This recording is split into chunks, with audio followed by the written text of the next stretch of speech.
La jeunesse estudiantine de l'université de Kinshasa était en matinée de réflexion sous le thème « La contribution de l'éducation dans la construction du contemporain et réinsertion socio-professionnelle des jeunes vivant avec handicap, mythe ou réalité ». Dans son mot introductif, la coordinatrice des étudiants a salué l'initiative. Sharon Rose Kapinga pense qu'il est temps que les jeunes s'impliquent dans la gestion de la chose publique. Pour y arriver, elle invite ses pairs à prendre la vie au sérieux. Ça veut dire que sur la population congolaise, on a un pourcentage tellement faible d'étudiants.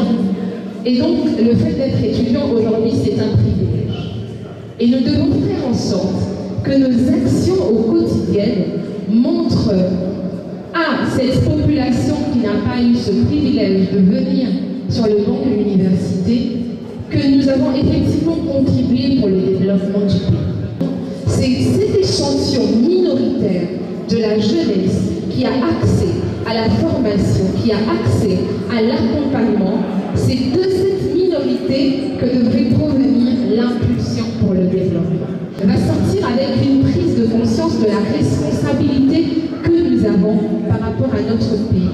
C'est le moment de se lever, c'est le moment de se réveiller. Pendant qu'en tant qu'étudiants, nous ne faisons rien, il y a des jeunes qui se lèvent et proposent des solutions. Il y a des jeunes à l'est du pays en ce moment, en dépit de la guerre, qui proposent des innovations qui résolvent des problèmes de la RDC. Le président de la coordination de la jeunesse en RDC, William Mukambila, dans sa casquette d'ambassadeur des jeunes, est revenu sur l'apport de la jeunesse dans tous les secteurs de la vie nationale. Ce sous-thème nous a amené à pouvoir échanger sur les valeurs, notamment le patriotisme, mais aussi sur l'imagination de ce que les jeunes Congolais veulent de leur pays.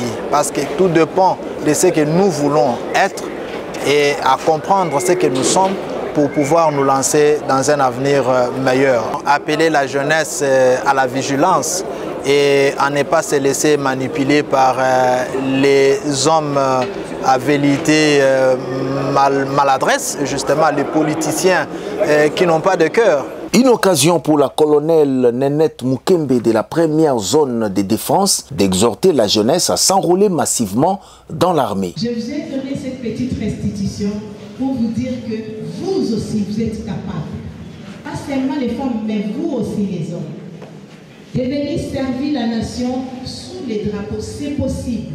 L'armée n'a pas besoin des gens qui ont échoué dans la vie.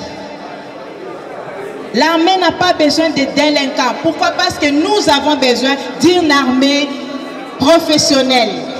Et qui dit professionnel, ça veut dire formation.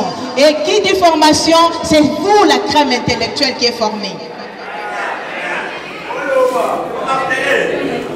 C'est vous la crème intellectuelle. Pourquoi moi je m'attelle à venir sensibiliser les étudiants? Pourquoi les étudiants dans l'armée? C'est pour gagner en temps et en espace. Parce que si on prend le D6, il faut plus ou moins 6 ans pour qu'on puisse lui donner une poste de responsabilité. Mais par contre, vous, la crème intellectuelle, les licenciés, le médecin, les ingénieurs, et qui encore? Les juristes. Dès que vous terminez les faux, on vous donne d'office une poste de responsabilité. Le professeur Louise Kikontoué de la faculté des sciences à l'UNIKIN n'a pas manqué d'encourager les personnes vivant avec handicap, particulièrement les étudiants qui fréquentent les universités. La question du handicap est donc de l'ordre des attitudes ou de l'idéologie. Elle nécessite quoi? Un changement social. Donc le handicap est vraiment une question de politique et concerne tout le monde. Je crois depuis le mois de mars, le Congo vient de se doter pour la première fois d'une loi portant protection, prise en charge et inclusion dans la société des personnes handicapées.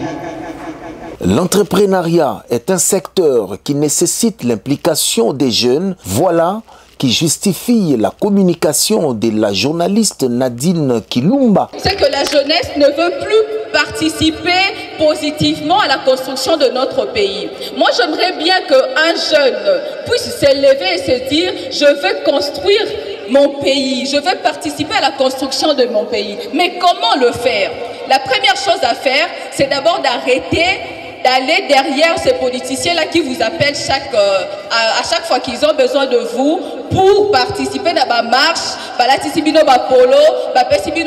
000 francs à la fin. Cette matinée de réflexion a connu la participation d'un délégué des personnes vivant avec handicap. Ce dernier a fait un témoignage inédit sur son cas. Pour que l'étudiant puisse contribuer sur l'épanouissement de notre pays, il devait être encadré, il devait être soutenu, il devait être bien équipé. Mais ce que nous constatons dans notre pays en général et dans notre université en particulier, la personne en situation de handicap ou l'étudiant en situation de handicap est en paix minimiser, voire même oublier. Une série de questions-réponses a sanctionné cette matinée à la satisfaction des étudiants.